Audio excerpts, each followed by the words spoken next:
Hey everybody, hope you're having an awesome day. So I just want to go over a little bit about what Jesus meant by it is finished. There's a lot of thoughts on that, opinions on that people have, and how it ties into everlasting righteousness. So if we go to the very first day of Daniel's 70th week, where anoint the most holy, Daniel 9:24, to anoint the most holy. So that was the very first day of Daniel's 70th week. I believe it happened during their Yom Teruah. Which makes sense because John said, baptized unto repentance. That fits the feast, the Jewish feast. So I believe on Tishri 6 in the Hebraic calendar, that was the day Jesus baptized. It was on a Saturday. I don't believe it was before the ninth hour. Had it been after the ninth hour. And right away, after you baptize, that first minute in the Hebraic calendar, after sunset, it's the first minute of the next day. And that's when Jesus would have been at work. Right away, the first minute. First minute after the Sabbath, I'm trying to say. So that would have been Tishri 6, 3787 Hebraic calendar, which would have been September 5th, 8026. Alrighty.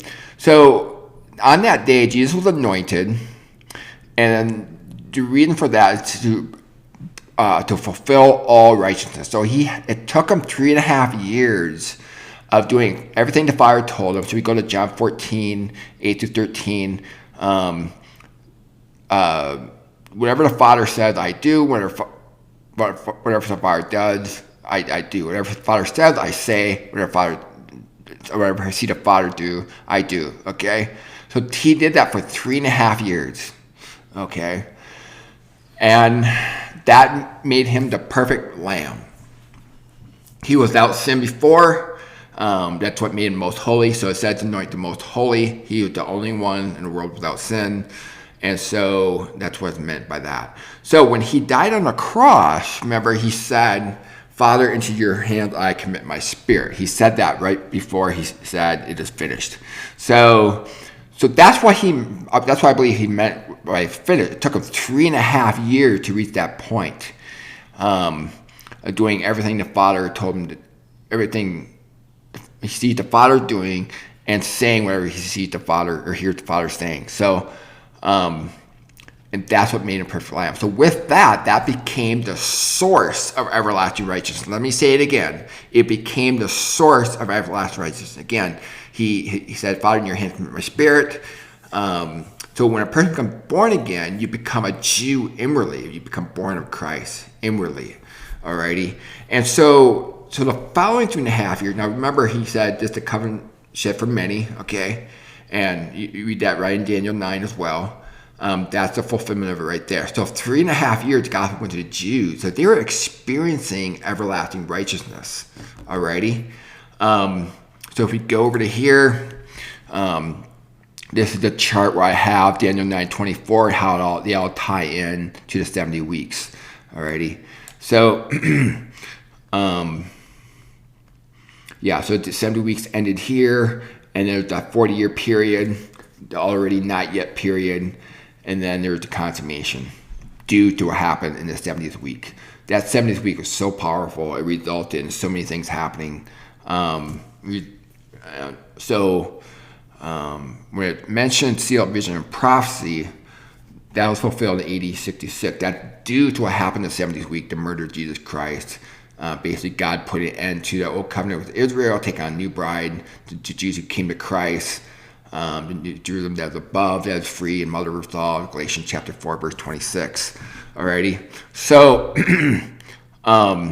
so you can see here, bring everlasting righteousness. We see Jesus tells them, Matthew 6:33, pursue righteousness. So it's already going on in Romans chapter 10, verse 10, already going on 14:17, already 21:26, 1 Corinthians. Okay, so they're already experiencing everlasting righteousness through the power of the gospel those 3.5 years after the cross. All right, that was the last final 3.5 years of Daniel's 70th week. That was when the covenant was made firm or made strong, depending on translation, Daniel 9. Alrighty. So, so through the power of the gospel, and this was their reformation that Hebrews 9:10 talks about time of reformation. This was that. So, but one thing I want to point out, though, let's see if we go to Galatians 5. So 5. For we through the Spirit wait for the hope of righteousness by faith. Okay, so the hope of righteousness. So they were already experiencing it. Okay, but what I believe that they were talking about here is the future gathering of the house of Israel. So let's just fast forward here a little bit. Let's see here. Zoom out a little bit here. So let's fast forward. So this is from 80:26 to 80:33. We're going to fast forward a little bit down the road. So this is the book of Acts, continuing down the road. And then we go all the way over to the consummation of the house of Israel. So this green line here is their gathering from 80:66 to 80:73, which matched the years of the Roman-Jewish War. Also matched the years of the end of 70th week 40 years earlier with 80:26 to 80:33. When you add 40 years to 80:26 to 80:33, you get 80:66 to 80:73. All right. So this was their gathering. So I believe this is what they're referring to, the hope of righteousness by faith. It was that consummation period, experiencing the fullness of everlasting righteousness.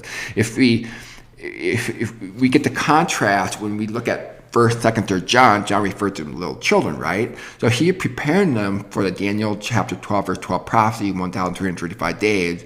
And then after those 1,335 days, they fled the temple, and then book of Revelation refers to them as women. So contrast between little children and women, they're now spiritually mature. They endured that, it said, blessed is he who endures the entire 1,335 days. So they were blessed, and they became one stick of Judah, and then a stick of stick of Joseph would ride first, and then a stick of Judah fled the temple, and it became one stick, fulfilling the Ezekiel 37 prophecy. That was for 1260 days, from April 11th, 8070, all the way to September 22nd, 8073, which was in the Hebraic calendar, Tishri 5, which was their last final Yom Teruah. When you look at 1 Thessalonians chapter 4, talk about the trumpets and the shouting. That would have been their final last Yom Teruah, those who were alive and remaining. So that was what they were looking forward to, I believe, Galatians 5:5. So again, they were already experiencing righteousness. We look up at these passages to bring in everlasting righteousness. They were already experiencing it, but not to the fullness until what I showed you right here. Alrighty, that's what they were looking forward to. Alrighty, so again, Jesus said it is finished. I believe he was referring to the 3.5 year period when he said finished on the cross. This is from the day of baptism. He's doing everything the Father told him to do. And he said, Father, in your hands, I command my spirit, and then it's finished. Okay, so do you see the significance, the power of when he became anointed? And in 3.5 years, he did everything the Father told him, and then, Father, in your hands commit my spirit. With that spirit, that is what brings in everlasting righteousness. So that is the source of everlasting righteousness. So when it said the 70 weeks are determined, Daniel 9:24, to bring in everlasting righteousness, that 2 is the source of everlasting righteousness. So this is the 2, everlasting righteousness, bringing everlasting righteousness. All right, that's 70th week. All righty. But they did not experience the fullness of it until 40 years later. Alrighty. So anyway, so those are just my thoughts. Who knows? I might disagree with myself 5 years down the road. Who knows? But that's currently where I'm at, and I just thought I'd share my thoughts on that, and hopefully, hope you might find it beneficial. Who knows? All right. Well, thank you very much, and hope you have an awesome day.